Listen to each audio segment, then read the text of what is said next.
ನಿವೃತ್ತ ಯೋಧನಿಗೆ ಗ್ರಾಮಸ್ಥರಿಂದ ಅದ್ದೂರಿ ಸ್ವಾಗತ. 39 ವರ್ಷಗಳ ಕಾಲ ಭಾರತೀಯ ಸೇನೆಯಲ್ಲಿ ಸೇವೆ ಸಲ್ಲಿಸಿ ಮರಳಿ ಹುಟ್ಟೂರಿಗೆ ಆಗಮಿಸಿದ ನಿವೃತ್ತ ಯೋಧನಿಗೆ ಗ್ರಾಮದ ಜನರು ಅದ್ದೂರಿಯಾಗಿ ಸ್ವಾಗತ ಮಾಡಿ ಬರಮಾಡಿಕೊಂಡಿದ್ದಾರೆ. ಹಾಸನ ಜಿಲ್ಲೆ ಆಲೂರು ತಾಲೂಕಿನ ಕದಾಳು ಗ್ರಾಮದ ಕೆಪಿ ಕುಮಾರ್ 39 ವರ್ಷಗಳ ಕಾಲ ಭಾರತೀಯ ಸೇನೆಯಲ್ಲಿ ದೇಶ ಸೇವೆ ಮಾಡಿದ್ದಾರೆ.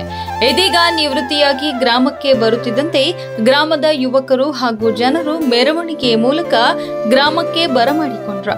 ಡೊಳ್ಳು ಬಾರಿಸುತ್ತಾ ಪಟಾಕಿ ಸಿಡಿಸಿ ದೇಶ ಸೇವೆ ಮಾಡಿದ ಯೋಧ ಕೆಪಿ ಕುಮಾರ್ ಹಾಗೂ ಕುಟುಂಬಸ್ಥರನ್ನ ಅದ್ದೂರಿಯಾಗಿ ಸ್ವಾಗತಿಸಿ ಗೌರವ ಸೂಚಿಸಿದ್ರು.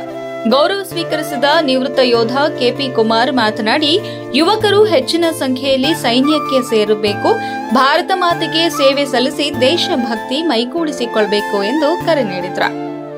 ಆಲೂರು ತಾಲೂಕು ಬಿಜೆಪಿ ಮಾಜಿ ಅಧ್ಯಕ್ಷ ಕೆಆರ್ ಲೋಕೇಶ್ ಕದಾಳು ಮಾತನಾಡಿ, ದೇಶದ ಗಡಿಯಲ್ಲಿ ನಿಂತು ನಮ್ಮನ್ನ ಯೋಧರು ಹೇಗೆ ರಕ್ಷಿಸುತ್ತಾರೆಯೋ ಅದೇ ರೀತಿ ಅವರು ನಿವೃತ್ತಿ ಹೊಂದಿ ಬಂದ ನಂತರ ನಾವೆಲ್ಲರೂ ಅವರ ಸಾಮಾಜಿಕ ಜೀವನದಲ್ಲಿ ನೆಮ್ಮದಿಯಿಂದ ಬಾಳಲು ಸಹಕರಿಸೋಣ. ಆಗ ಮಾತ್ರ ನಮ್ಮ ದೇಶ ಸುಭದ್ರವಾಗಿರಲು ಸಾಧ್ಯ ಎಂದರು. ಹಾಸನ ಜಿಲ್ಲಾ ಸಹಕಾರಿ ಒಕ್ಕೂಟದ ಮಾಜಿ ಉಪಾಧ್ಯಕ್ಷ ರಾಜಪ್ಪ ಗೌಡ ಮಾತನಾಡಿ, ದೇಶ ಕಟ್ಟುವಲ್ಲಿ ಸೈನಿಕರ ಪಾತ್ರ ಮುಖ್ಯ. ಅವರ ಅನುಭವವನ್ನ ಪಡೆದರು ನೀಡಿದಾಗ ರಾಷ್ಟ್ರ ಪ್ರೇಮದ ಕಲ್ಪನೆ ಮೂಡಿ ದೇಶ ಸೇವೆಗೆ ಪ್ರೇರಣೆ ನೀಡುತ್ತಿದೆ ಎಂದು ಹೇಳಿದರು.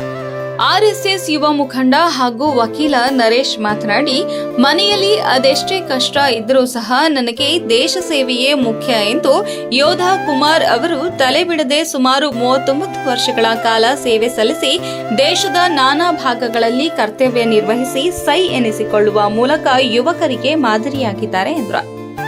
ಕಾರ್ಯಕ್ರಮದಲ್ಲಿ ಜೆಡಿಎಸ್ ಹಿರಿಯ ಮುಖಂಡ ರಾಜಪ್ಪ ಗೌಡ ಕದಾಳು, ಹಾಸನ ಜಿಲ್ಲಾ ಮಾಜಿ ಅಧ್ಯಕ್ಷರು ನಾಗೇಶ್ ಅವರು, ಹಾಸನ ಜಿಲ್ಲಾ ಸಹಕಾರಿ ಒಕ್ಕೂಟದ ಮಾಜಿ ಉಪಾಧ್ಯಕ್ಷರಾದ ರಾಜಪ್ಪ ಗೌಡರು, ಗ್ರಾಮ ಪಂಚಾಯಿತಿ ಮಾಜಿ ಅಧ್ಯಕ್ಷರಾದ ರಾಮಚಂದ್ರ ಕದಾಳು, ಗ್ರಾಮ ಪಂಚಾಯಿತಿ ಅಧ್ಯಕ್ಷ ಕಾಂತರಾಜು, ಮಾಜಿ ಅಧ್ಯಕ್ಷ ಶಾಂತಪ್ಪ, ಜೆಡಿಎಸ್ ಪಕ್ಷದ ಮುಖಂಡರಾದ ಕಿರಗಡಲು ರುದ್ರಗೌಡ, ಶ್ರೀಧರ್, ಯುವ ಮುಖಂಡ ಯೋಗೇಶ್, ವಕೀಲ ಸಂತೋಷ್, ನರೇಶ್, ರಕ್ಷಿತ್, ಪುನೀತ್, ಲಂಕೇಶ್ ಗೌಡ, ಸಾತಗಾಲ ಪ್ರಸನ್ನ, ಪ್ರವೀಣ್, ಯುವ ಮುಖಂಡ ನಿತಿನ್ ಕದಾಳು, ಗ್ರಾಮ ಪಂಚಾಯಿತಿ ವ್ಯಾಪ್ತಿಯ ಹಲವಾರು ಪ್ರಮುಖರು ಭಾಗವಹಿಸಿದ್ರು.